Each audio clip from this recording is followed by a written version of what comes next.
is your favorite perky barista, Juanita Michelle, and we are in what I call Pineapple Island. Yes, this is Pineapple Island. This is my home. I love pineapples. I do too. And islands. And pineapples always remind you of the sun. So They do. They do. I call my space Pineapple Island. I like it. Yes. And we are here giving you another episode of The Broken Entrepreneur. But wait a minute. When we talk about broken entrepreneur, it's not that we're calling ourselves broken.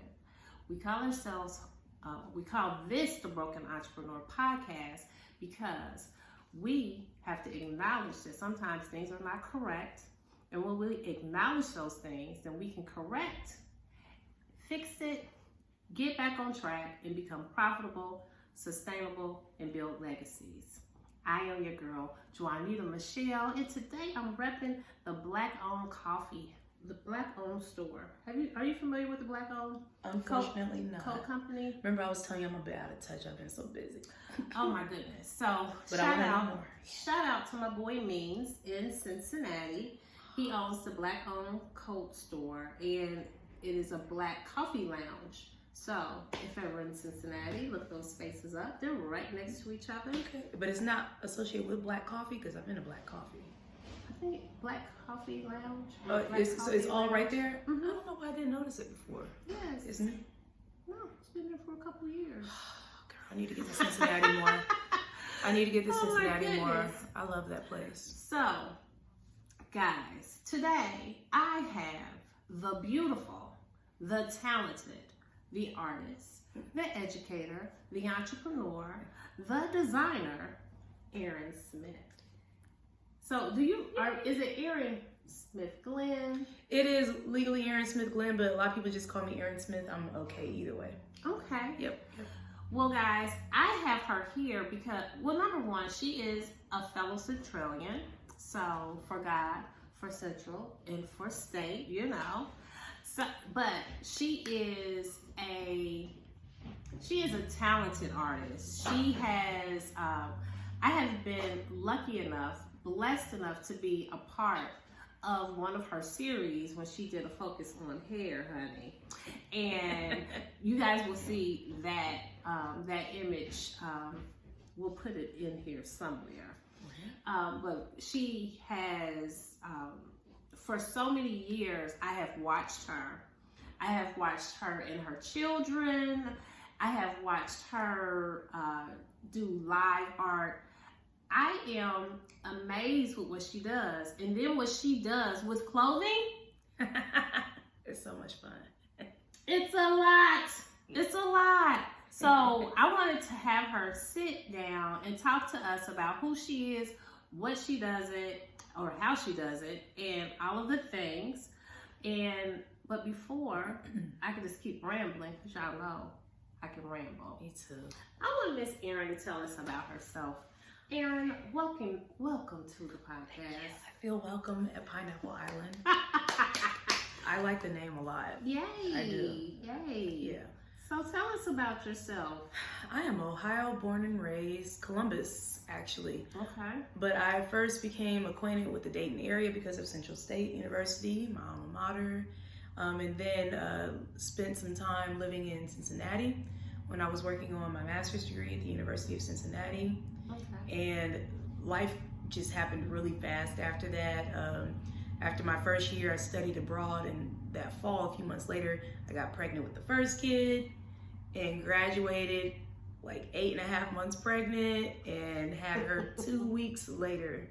And you know, after that, my mentor at Central State University, two of my mentors retired and they started doing a search. So I applied and, you know, submitted my portfolio from graduate school. And as it turns out, I was what they were looking for in the department, but they also, I think, knew that I would uphold a lot of the integrity of the place, which is what I definitely do. And I can't believe I'm facing now my 15th year. That's oh wow, crazy. Wow. And yeah, I have 3 kids. I had them all pretty fast, I feel like, over the course of a 6-year period. And so they're getting older now. They're 15, 11. Well, they'll be 11 and 9 soon. And all summer babies, which I love that. Oh, wow. I didn't plan it. I think it would have been just crappy if I would have planned it, you know? Yes, I understand. I don't need to be planning stuff. I just need to be like letting things happen sometimes. You know, some things you want to be in control of, and other things you need to just be like, sit back and just let the universe do its thing. Okay. I'm glad in that case that I did, because they're the best company, especially through the pandemic. They were just the best company. So tell me, what makes you an entrepreneur? You know, it's funny because I sold my first piece when I was 11. Okay. I my parents divorced, so I used to spend a lot of time looking at photo albums. Wow. Yeah, and then I would look at the photo albums and I would just start drawing the portraits of, you know, family members and stuff. And then one day I took them to school, 3 of them, and I sold 3 of them in one day to some teachers. And that's when I became an entrepreneur. I knew it was what I wanted to do, but I still didn't even know the word entrepreneur or what it even meant, because that just wasn't a household conversation, right. You know, even though, you know, I think even though at some point my dad was an entrepreneur, my mom definitely was, because she was a nail technician at one time. But that still wasn't a word that we often used and understood on a more intellectual level. Okay. You know, so it was like really not until graduate school, college, I did a lot of entrepreneurial pursuits because I would do hair, I would take on crochet orders, I would do custom portraits, and that helped me a lot to keep, you know, the things that I needed to in college. I had to take care of myself, you know. I think the only thing I didn't pay for it when I was in college was my cell phone bill. Everything else I took care of. You know, my mom handled my cell phone bill the whole time I was in college. That was very helpful. But I think it's because she's wanted to see what I was doing. What you doing? Where you at? Where you at? But you have a good point. As a parent, it's like, no, let me make sure my kid got their cell phone because I want to be able to keep up with you. Yeah. So, yes. So, I'm sorry. I wanted to quickly finish your statement though. You know, entrepreneur, what does that mean? I think it means understanding that you are money. You know, I heard somebody say that earlier this year, and I was like, I'm money. You're money. Yeah, we're money. We're not just making money. We are money. You know, we are currency. And so absolutely, whatever cool ideas we come up with that we really feel invested in and we have a good knowledge base on, even if there's still some growing to do, but if we have a good knowledge base and, you know, we have certain people to help us in certain areas maybe that we might not be so savvy, I just think that's what entrepreneurship is just like not just being your own boss because you don't want to talk to other people, you know, or deal with other people, you know, because obviously I'm an entrepreneur, but I'm also a professor, so I still have to, you know, follow some people's lead. But in terms of being an entrepreneur, I think that's a really flexible area, and that's why it's so intriguing to people, because you can just kind of switch it up. You can be a serial entrepreneur like yourself, you know, which is what I hope to do one day when I have more time, when the kids get older and stuff. It's coming. It is. It's coming fast. You're gonna look up and you're gonna be like, where did my babies go? Oh my gosh. I'm teaching a kid to drive right now. Ooh. So yeah, I've been actually teaching her since she was 12, because I believe in starting them off kind of early, you know, get rid of that fear factor. Look, we didn't say that. We weren't on the street. We was in a parking lot. We was doing maneuverability and maybe a donut here or there. Maybe a donut here or there. I let her do some donuts if she did good with her parking. That was the treat, like donuts, but not the donuts you eat. Like she got to do some donuts. Yep. Go to the parking lot, let her rip. So, I would love to know how you got into crocheting and how did you. So I crocheted as a young person. Yeah. I made some Afghans. Yeah. But you. That's big. You make hats and you make pants and skirts and swimsuits. How did you transition to that? And like, how do you get your patterns? You know, one day I was coming home from the hair salon. I swear I remember like yesterday. It was during the winter time. I was my daughter's age now, maybe. Okay. 14 or 15. And my mom was knitting. And I was like, wait a minute. Like she would just pop up and do random stuff like that. Like her gifts would just kind of come out when she felt that she wouldn't go and talk about it. Like, you would just show up one day. Like, one day I walked in the house and it was a whole slew of homemade cheesecakes on the counter. I'm like, cheesecakes. Oh, cheesecakes. And then you know, one day I came in and she was crocheting. So she taught me to knit first, and then one day I came in, I was like, wait a minute, you're doing something different. That's not knitting. It was crocheting. So I did both. And then again, the entrepreneurial spirit hit me, and I started selling hats in high school, started doing portraits for friends when their mom's birthdays would come up and stuff like that, you know. And it was just, I think I was more of a baller back then, because I had a job at the bakery, and then at Black-owned bakery in Columbus, and then I would do the portraits, and then I would do the hats. I think now, what's the Black-owned bakery in Columbus? It's not open anymore because there was a really important death in the family. They had to make some decisions. What was the name of it? It was called Carol's Cakes. Okay. I lived in Columbus for like 5 years. Oh, okay. Yeah. This was like from 2002 I missed it. to maybe 2010. Okay. Yeah, I was in Columbus until 2000. Okay. So I missed that little window. Yeah. Shortly. Shout out to Carol and Stephanie Matthews. They are the homies. They gave me my first job. It was really cool having my first job with Black entrepreneurs. Okay. Because they, you know, Stephanie was the daughter of the business, and she wasn't just at the bakery. Like, she's a photographer. She did poetry. Like, she's just an all-around person like that. Okay. And so, but then, yeah, that was my first job. And when I got into crochet, you know, I think I immediately started designing things. Like, I remember the first thing I knitted especially was a halter top. I don't have it anymore. Really? It was, but you know what was funny? It was kind of baggy. It didn't fit too good, but I still wore it because I was so proud. Of course you did. Yeah, it was like Theo on the Cosby Show. It was like a little slant here and there. And Gordon Gartrell. Yeah. Oh my God, it wasn't that bad though, thank God. Oh my goodness. But that's one of my favorite episodes. But yeah, I actually, you know what? I'll put one on because I've been, you know, I like to switch it up. And sometimes I'll be like, ooh, I want to make halter tops. And other times I'll be like, a hat would be so much fun. So dope. Oh my God. It's so much fun. Dope. Oh my goodness. Isn't it soft too? Right? It's soft. I couldn't help to. But it's got form. Yeah, you know what I'm saying? Because like, you know how you think about yarn, and you think about soft, and you think about like it's floppy. Floppy. Yeah. Yes. But this has form. How do you do that? So I have about 20 to 30 different size hooks. Depending on the project. Okay.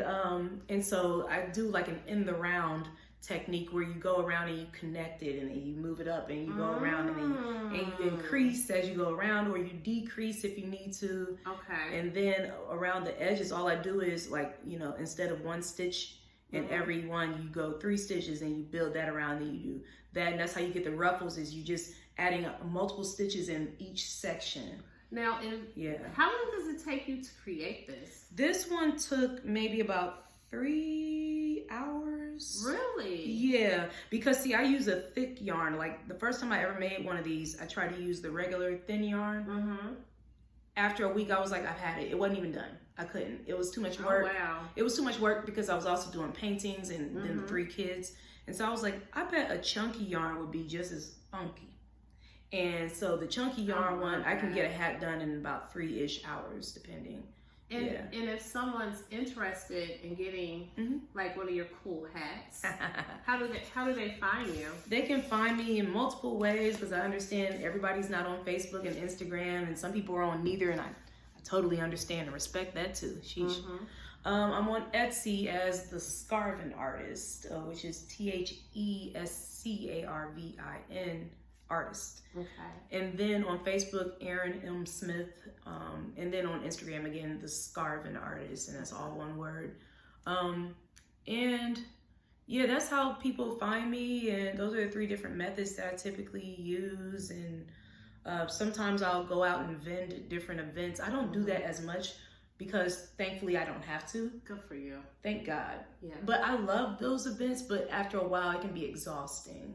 Going, traveling and setting up the tent and staking and praying there's no rain and no wind. And, right. Because I've had some disasters. I've had a tent literally fly away. I've had some work get damaged. I've had stuff fall and the frame breaks. And, I've experienced a lot of things in pursuit of, just doing what I need to do to not just get my product out there, but to just make more of a presence. When I started the Scarving Artist 10 years ago, actually, I wanted to approach crochet with the idea of it's not your grandma's crochet. Yes. Like, these are some fun, different, funky designs, Somebody asked me, I got to drop off some Hoochie Daddy shorts, later on. Let's see the Hoochie Daddy shorts. So can we see the Hoochie Daddy shorts? They are almost finished. The only thing I need to add is the border around the top. That's hot. It's going to be a yellow. It's going to cinch it in a little bit, so it's going to be like a ribbed.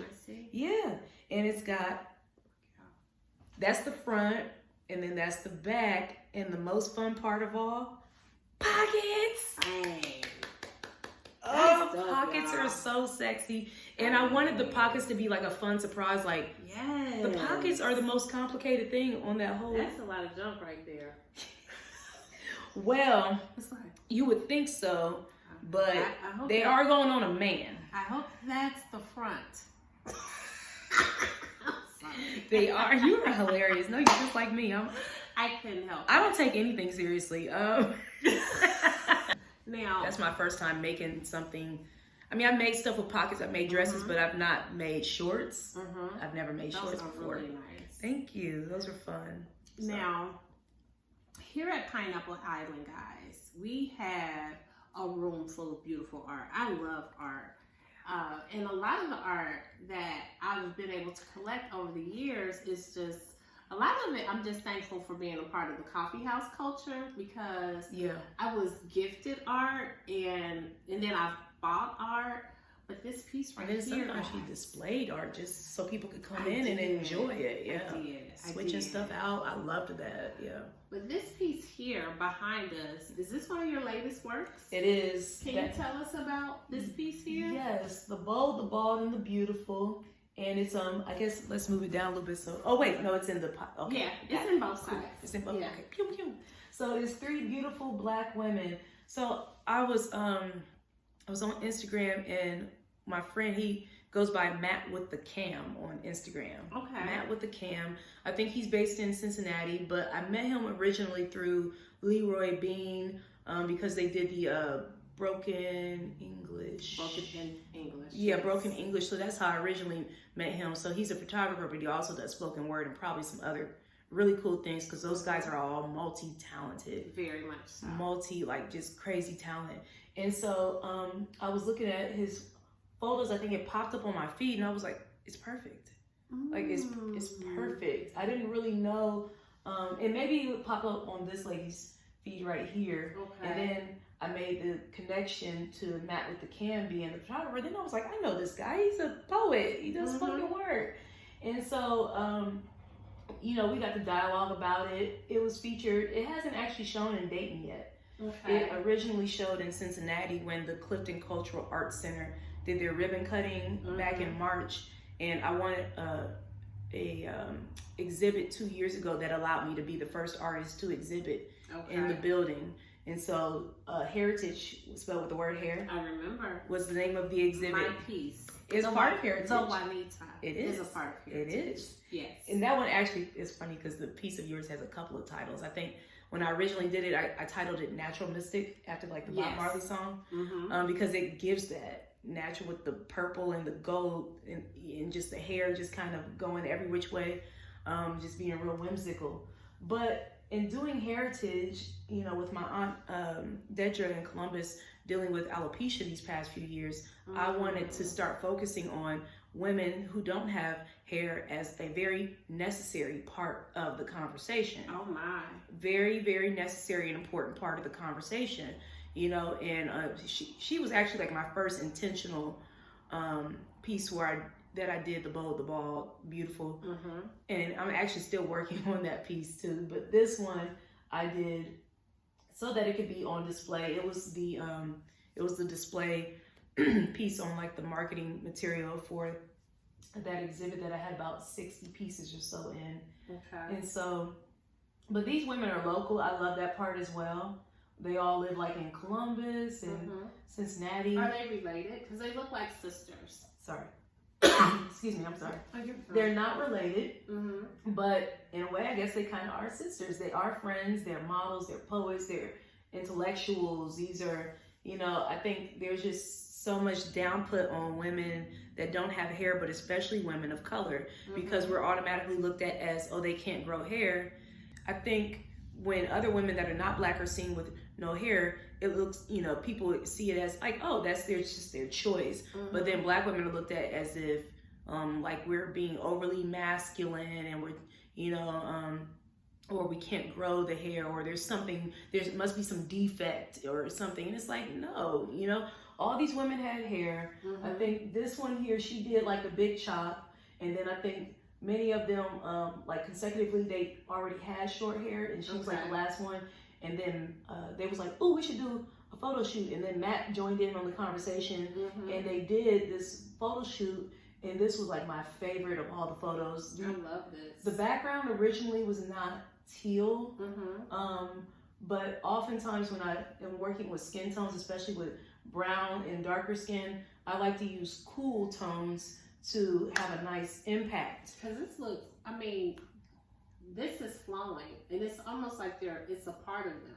The background is. They're just so natural, like Black women often are. Yes. You know, just naturally beautiful by accident for no reason at all. I had fun adding things in the end, like the gold accents. I love fun little things like that, you know, just little extra pops of fun and little things that people kind of lean into and get a close look at, because that's how I am. Well, tell me, because one of the questions that I always ask my guests here on the Broken Entrepreneur Podcast, I love to know, of course, your successes, but I'd like to know, is there anything that challenged you or anything that, you know, kind of maybe stopped you in the tracks as an entrepreneur, but not just that piece, but how did you get over it? You know, first of all, I want to start by saying the things that people usually tell you are going to hold you back actually propelled me forward. Really? Yeah. Because I had stopped crocheting for a while, but then I went on maternity leave with my second kid. And by that time I was at Central State, so, you know, thank God for nice coverage and stuff. I was able to take a semester off, and I needed at some point to exercise creativity, and I didn't have enough time to get out the paints and set them all out and stuff. So I was able to I went back to crochet again. I realized I had forgotten the whole art of knitting, and I was like, it's okay. I picked up the crochet hook, and it just slowly came back to me. And then I was like, man, I just started making hats. Just making hats and tossing them to the side, making scarves and tossing them to the side, just so I could have a creative output. But then I noticed my family started wearing, I'm like, where are my hats and where are my scarves? And then I look up and I'm like, walking around in my hats and scarves. And then it hit me one day like, that's money. Maybe I should sell this stuff. Yeah, maybe you should. I think that's where the best successes start. Like, you just doing it for the enjoyment. And then you realize like, oh, this could be lucrative. This could be a thing. Yes. What's crazy is I had already sold my first hat when I was like 16. And so by the time I had my middle child, I was 28. But I was really more so doing painting and drawing than crocheting and knitting. But I needed a different, safer form of creativity around my baby. And so I just started making stuff. I just needed to get it out of my system. And then from that, getting back into entrepreneurial pursuits at a more serious level for the first time. He was one, and I was like, I think I'm gonna do this Etsy thing. You know, I was going around to different events and artists, and I'm like, wow, they're so organized. They got tags, and they got signs, and they got this, and they got that. It looks really good. Yeah, and they make it look really good. Yeah, just being open to other people's ideas, and then Pinterest. I gotta set a timer when I go on Pinterest. Because I can get lost in Pinterest. And just finding different ideas on there. And so I would say that some of the more difficult things was actually before I went into that, because undergrad, while it had some major advantages and I had great mentors and friends, there were also some difficulties with being just a weird Black girl, you know? Just being this different Black girl with wearing... Tell me, what do you mean when you say weird Black girl? What does that mean? What is a weird Black girl? You know what? You know who really drove that home? I would say was, what's the lady that did the show? Insecure. Give me a hug. How did you know I was going to say that? Because... That's so crazy that you knew all the names and you knew. Well, no, because you just went right in my brain and was like, I am a weird Black girl. Yeah. Yeah. She drove it home. She did. She drove it home. That whole awkwardness that we feel. Yeah. When we're just trying to be unique and just be ourselves. Like, not even trying to be unique. We just naturally are. Yes, because sometimes society or our community will say that we need to do these things in order to be accepted. And that's never been my thing. In order to be accepted by society. And then you still got to be accepted by the community. You know, like, for real, it's like, you so Black. But you ain't Black. But you ain't Black enough. You know, you're too Black over here, you're not Black enough over there. Black enough. Like, Black is so multifaceted. That's why the whole word color exists, you know? But we stopped at the surface and we didn't go in deep with it, you know? And so being a weird Black girl meant I was doing things, I was designing my own hairstyles. I would draw out my hairstyles and bring them to the, you know, hairstylist because I didn't know how to really verbally explain it. So I would walk around with very unique hairstyles. Like the faux hawk was not really a thing, you know, but back in 2003, I would have my hairstylist braid my hair up and then my fro would just be out and people were like, what is that? Like I was doing that over 20 years ago. You know, Bantu knots is something that I preferred during a time where everybody had the wrap, honey, and you was swinging that wrap, you know? And I was like, the wrap's cool. I had the wrap for a while. Then after a while, I was like, I can't, it's not me. You know? And I started in high school growing my natural hair out. So by the time I got to college, I had a full-blown fro. And I was doing twists and different hairstyles and dyeing it blonde and wearing it, you know, just all kind of different ways. And you know, and on top of that, I didn't always wear black and white. I wanted to wear all the colors, you know, in all the different ways because I'm an artist, you know. And for me, what's huge is color theory, you know, the matching and the clashing and, you know, making that work and pushing boundaries. And different patterns. Different patterns. Yeah. Oh, man, I love it all. And so I think it, you know, and it was during the time, oh, God, I got to say this part. Around the time that I went to college with my faux hawk and my fro and all that, the white tee song, the yep in my white tee, and everybody had the white tee, and you wasn't cool if you didn't have white tee with some fresh kicks. And I'm wearing, you know, everybody's wearing their Jordans and stuff, and I'm walking around comfortable in some Pumas. You know, like I'm like, this is my style. I've never had a pair of Jordans until last year. I don't even know if I've ever had a pair in my whole life, and I'm totally content with it. I never had Jordans until last year. I think they look good. But when I made a decision, it's like, well, I wanted to have a pair. It was like because it was going with something that I wanted to do. You know, but you're right. I'm a 53-year-old woman. You know, it's still kind of weird when you're like, well, okay, you're doing this, and that. It's like, yeah. You know, so unfortunately for us girls, sometimes that weird Black girl or that insecure thing that Issa was feeling is because sometimes we're not really given the freedom. No, you have to be like this. Yeah. And I'm never gonna forget this, and I'm not gonna call no names. I ain't calling nobody out. But I remember one Christmas, my sons wanted a Maroon 5 CD. I love Maroon 5. I love Adam Levine. Oh. And they wanted it in the house. We was jamming. We listen to rock and roll all the time, especially classics. We were loving it, right? Yeah. But I remember one of my friends. She said, "You getting a what?" And I was like, "They wanted a Maroon 5." She was like, "Well, why would you get them that?" I'm like, "Because they asked for it." I said, "And I love Maroon 5." And it's not like they're saying anything awful. But she was so like why do they want that? And I'm like, because you know, it's okay for them to want that and for them to have it and for us to blast it. I was listening to Maroon 5 just this morning because I love that music. But that's when you have, or you allow yourself the freedom to like what you like and to move as you like to move, like as it makes you feel good inside. Yeah. And not so much to everyone else's drumbeat. So I've never been that person. I got big Aries energy. Well, I'm an Aquarius, so I just kind of feel that's why I always associate well with Aquarius, because that fire and water be necessary. Just go. But I'm an ascended Aries now.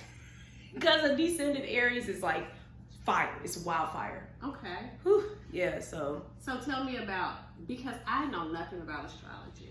I don't know everything about it, but I know that when I started, you know, I was talking to a friend one day and I told them my sign, and then, you know, I started giving them different birthdays, like, well, describe this sign. And I was giving them specific birthdays, but they didn't know whose name, like, was associated, and they would describe that personality, and I'm like, that's exactly who that person is. Wow. And then I started, you know, understanding it more, and this was only like maybe 6 years ago, you know, like really diving into it and, you know, understanding that different birth dates and, you know, different people born, you know, at certain times, and how that works with just the universe, and, you know, and that's not something we talked about or was even really allowed to talk about growing up, because it was automatically associated with you going against God. And I'm like, but God put the stars up there. Why can't we enjoy it and study it? And, you know, and honestly, at the end of the day, I'm like, look, the patterns ain't lying when it comes to certain people's personalities and stuff. And you look at astrology and astronomy, you know, and you start lining things up, and I'm like, that makes a lot of sense. And you know what still works really well for us? The Farmer's Almanac. Yeah. And I know some people that swear by those. The Farmer's Almanac, being able to talks about that anymore. They should, because the Farmer's Almanac will tell you when you, like, what's the proper time to cut your hair. Wow. Like, it talks about, of course, growing crops and when to harvest crops, but everything is so relative and it's so in line with nature. So I'm looking at my bookshelf, but there is a book that I've read in grad school. It's called Gung-Ho, G-U-N-G H-O, Gung-Ho. So it's about how it's a leadership book, but it talks about how we rely on nature, or we should rely on nature to tell us how to move. Like squirrels, they are scurrying and they're working, they're workers, and they scurry and they work, and then they store up the nuts, right?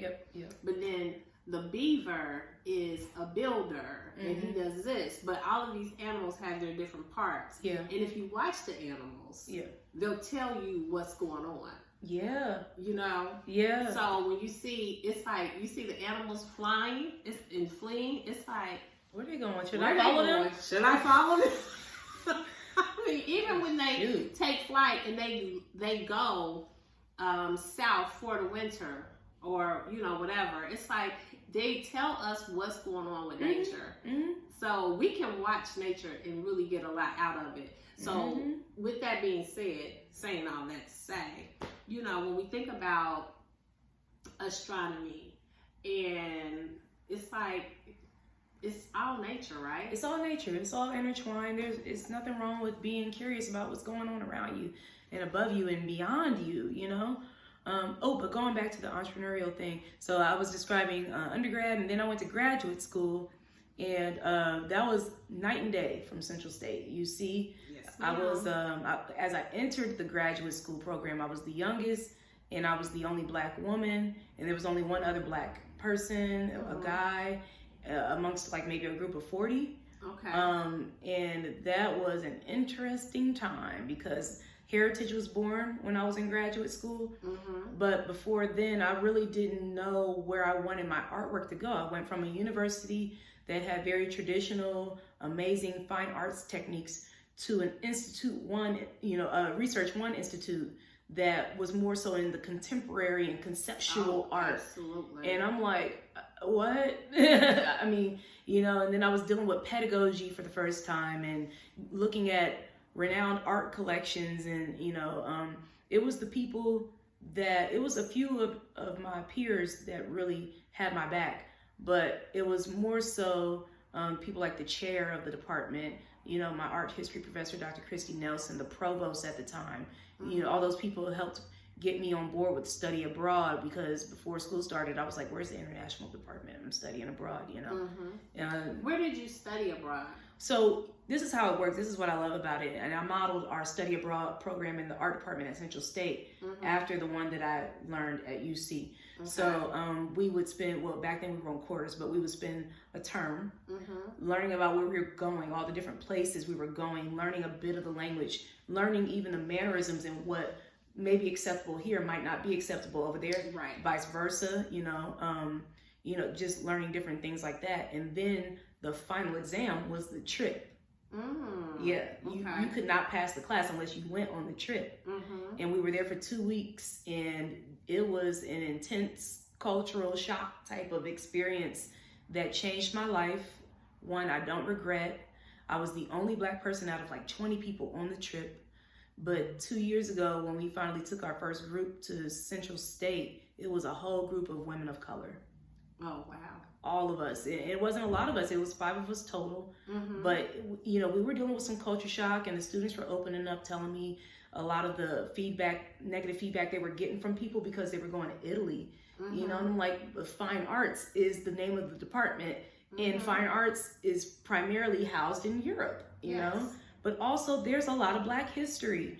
And let me just, not just in Europe, everywhere. All over the world. Yes. We have ancestors. It's not just Black people in different continents. We have ancestors buried all over this world. Yes. And I'm tired of people associating Black people with just Africa or just America. We're everywhere. We're in Australia. They call us the Aboriginals in Australia, even though we were the originals, right? I'm not going to go into it. Anyway, they have different names for us in different places, everywhere.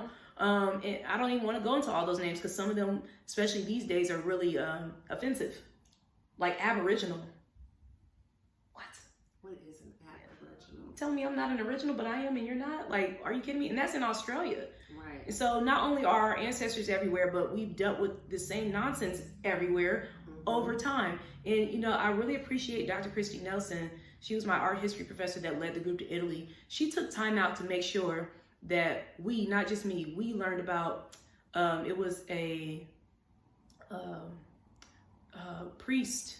It was a Black man that was actually buried in one of the cathedrals, because many times people are buried in these really fancy tombstones in the cathedrals. Their caskets are in the cathedrals. So she took the time out to make sure that there was some history relevant to me while we were in Italy, and I really appreciate that. And so we're going to Paris this time strictly to study the Black history of it. Ooh. And then people are like, Black history in Paris? I'm like, oh, look at a movie, read a book about the Harlem Renaissance, and it'll all make sense. And even before the Harlem Renaissance, we were there, we have been here like this whole time. And I'm just tired of people acting like Black people just suddenly fell out of the sky, or, we're this just hybrid species that came out of nowhere, when we're the originator of all of it, And so, we're doing walking tours to go the places that Richard Wright and James Baldwin went. Oh my goodness. We're eating at some of the favorite restaurants of Josephine Baker. We're going to look at her house, which is now a museum. We're going to the theater where she got her start at. She is the most famous Black person to have ever lived in Paris. And there's so many places named after her there. And people don't know this. She was a spy. She helped hide, the Jews from the Nazis, and, she worked with the French army, and she ended up getting awards and medals for that later. And nobody ever talks about this. Nobody talks about how Black people were turned down from fighting for their country. So they had to go to France because France was like, we'll welcome you. You can fight with us. We'll treat you sort of equal. That's a different conversation too, but Black people still had a lot more freedom, outside of America. And I just want to squash this whole idea of, oh, you taking your students to Europe. I'm like, yeah, because their ancestors are there. Yeah. We're not going to see the Mona Lisa. We are going to go to the Eiffel Tower because we have to, because we have the same birthday. The Eiffel Tower went up March 31st, 1889. I was born March 31st, 1985. We have the same birthday. Oh, wow. That is hilarious. We have to go to the Eiffel Tower. You have to go to the Eiffel Tower. Is there any way I can get on this trip? Yes, there's actually a few ways. Anybody that wants to go on the trip can still sign up for the class. The class is an 8-week course from October to early December, and then we leave like a few days after the regular final exam period at Central. We'll be flying out December 9th and coming back on the 17th. So we'll be back just in time to miss that Christmas crowd, because I'm not trying to see that Christmas crowd for real. That's going to be a big crowd. Yeah. Wow. And it'll be great. There's this colony called Little Africa that's about 30 minutes from, you heard of it? I have not. I did some research and I was like, say what? Little Africa is basically like a whole African city in Paris, about 30 minutes from the Eiffel Tower. I am there. We have 3 days on our itinerary. Okay. I will let my students know in advance. I will be here if you want to join me. If you don't, I'm gonna be here. Ooh. You know? Yeah, I'm gonna go see it. There's a lot. I mean, we are, Africa is, so many major cities has the little China, or the everybody talks Italy. about little Chinatown. Everywhere there's a Chinatown. Or but there's little Italy. Yeah. And even Greek town. Yeah. I heard, you know, Greeks. Chicago and all them places. But rarely do I hear Little Africa. Anywhere. Anything like that. But we exist everywhere, because even in Columbus, there's a huge African population. Yes, there is. Huge presence. There's a huge African presence here in Dayton. Sure is, yeah. But people don't want to, they talk about what they want to talk about. They advertise what they want to advertise, you know? And so I want to make these places like more known, because I just think it's crazy how people don't know. There's a guy I know named, he goes by Napoleon Socks, I think. And I met him because he was in Cincinnati and invited me to come exhibit my work there. But he was just visiting from Paris. He lives in Paris. He opens up rap shows and hip hop shows in Paris, and they're huge. Huge. R&B, jazz. Come on, the jazz craze in Paris 100 years ago it blew Paris up. It had. It blew Paris up. I hear a lot about Paris and jazz. And they when you look at older movies, a lot of them have this jazzy feel. Paris still has a jazzy feel. Paris loves Black people, like, for real. And they're not the only place, though. Wow. There's a lot of Black people. I was surprised to see so many Senegalese Africans in Italy. Oh, those are the most beautiful people ever. Like, their skin is just so deep chocolate. And then they smile, and then they smile with their dark skin, and then they're tall and just beautiful people. And then they wear all the colors, and it just looks perfect on them. But yeah, there's a lot of Africans speaking Italian in Italy. One of our tour guides was a Black guy who was born and raised in Rome. Oh. Yeah. Yep, and he was sharing a lot of his experience dealing with a lot of the same things we deal with here in America.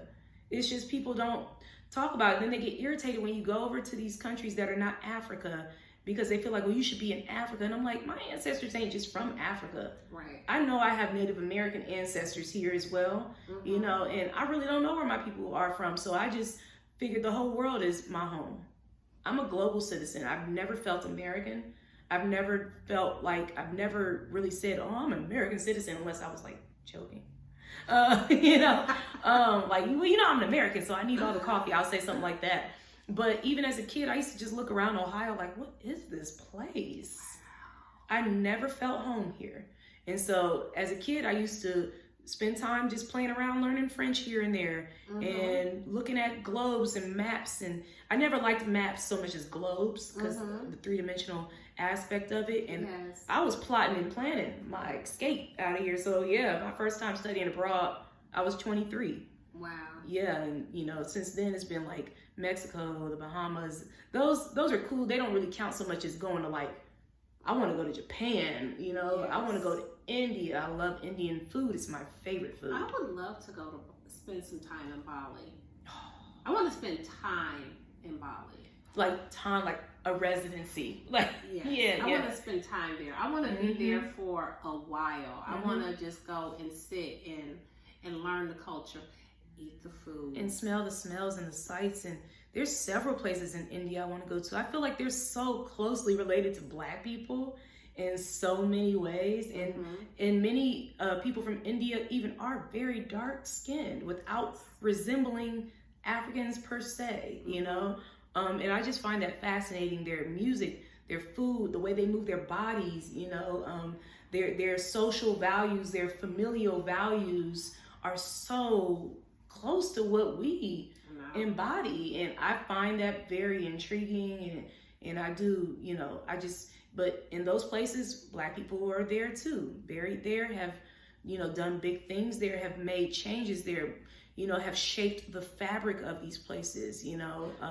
We weren't just there, we were like, you know, part of the reason why certain places look the way they look today, you know, and that just needs to be taken more seriously. Yeah. I like that. Yeah, it does. But I've been inspired. I'm going to figure out how to sign up for this class at Central State. Yeah, we're still signing up. It doesn't start until October. Paris in December.